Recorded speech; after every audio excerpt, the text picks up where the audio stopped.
So now let's talk about the foundations of storytelling. What are the most important things to know about stories before we learn about success stories? Well, the first thing is that a story has to be a sequence of related events. If it's not a sequence of related events, it's not a story. And that's how many people fail right at the beginning in storytelling, is they don't tell a sequence of related events. They might think they're telling a story, but they're not.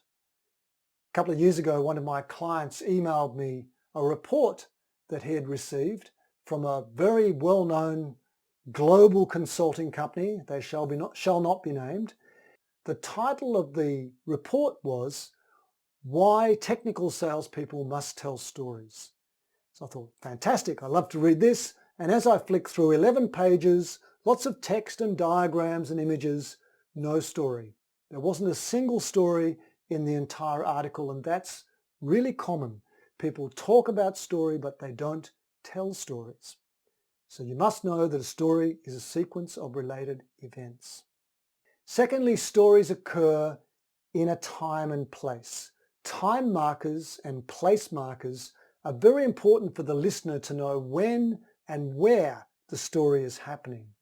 If I tell you that in the year 2000, I moved with my family to Moscow in Russia to start a sales management job there, you know I'm about to tell you a true story, something that actually happened to me.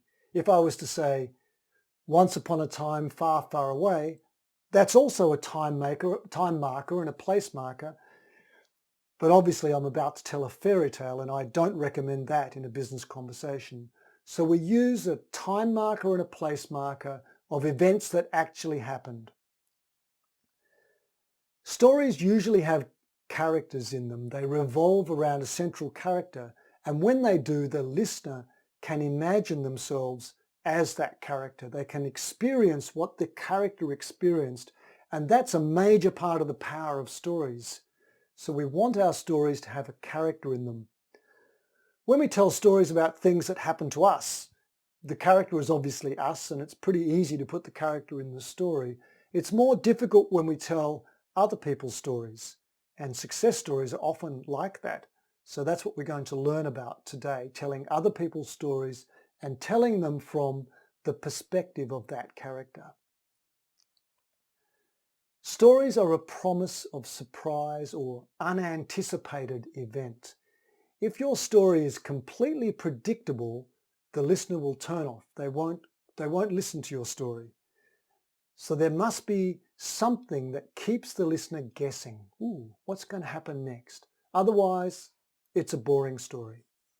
And finally, it's most important that business stories make a business point, that they are relevant and they make a business point. Quite often people ask me, are there some people that don't like stories? Should I tell a story to a CEO or a CFO?